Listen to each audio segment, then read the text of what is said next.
இன்னைக்கு கார்ப்பரேட் செக்டராக சபைகள் மாறி வருகிறது. என்னங்க? கார்ப்பரேட் செக்டராக சபைகள் மாறி வருகிறது. அவங்க அந்த கார்ப்பரேட் செக்டரில் இருக்கும்போது மாதந்தோறும் ஒவ்வொரு காரியத்தை அவர்கள் செய்வார்கள். ஃபெஸ்டிவலாக இருக்கும், கார்னிவலாக இருக்கும், ஃபெஸ்ட்டாக இருக்கும், சில விஷயங்களை அவர்கள் செய்வார்கள்.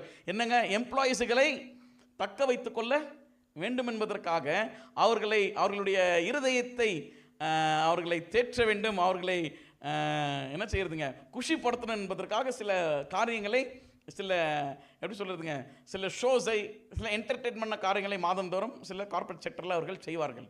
இன்றைக்கு அதே கார்ப்பரேட் எண்ணம் இன்னைக்கு சபைக்குள்ளே வந்தது. வாலிபர்களை தக்க வைத்துக்கொள்ள இன்றைக்கு சபைகளில் கவனிங்க, நூதன விதமான காரியங்களை கார்ப்பரேட்டில் எப்படி செய்கிற ஆர்என்ஆர், அதே மாதிரி இங்கே இந்த பட்டிமன்றம் எத்தனை பேருக்கு தெரியும்? பட்டிமன்றம் பார்த்துருக்குறீங்களா? நீயா சபைக்குள்ளே நடக்குது, நீயா நானா. சபைக்குள்ளே இன்றைக்கு நீயா நான் நடக்குது. சபைக்குள்ளே 80s 90s யாரு? இல்லை 2K கிட்ஸா? என்னங்க? 80s கிட்ஸா, 90s கிட்ஸா, 2K கிட்ஸா சபைக்குள்ளே நடக்குது. ஆனா பெண்ணா, ஈ ஆர் ஷீ, சபைக்குள்ளே இன்றைக்கு ப்ரோக்ராம்ஸ் நடக்குது.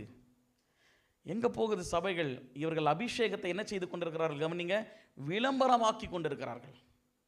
நீங்களும் நானும் அபிஷேகம் பண்ணப்பட்டது வேற ஒரு காரியத்திற்காக, வேற ஒரு நோக்கத்திற்காக, இந்த நோக்கத்திற்காக அல்ல.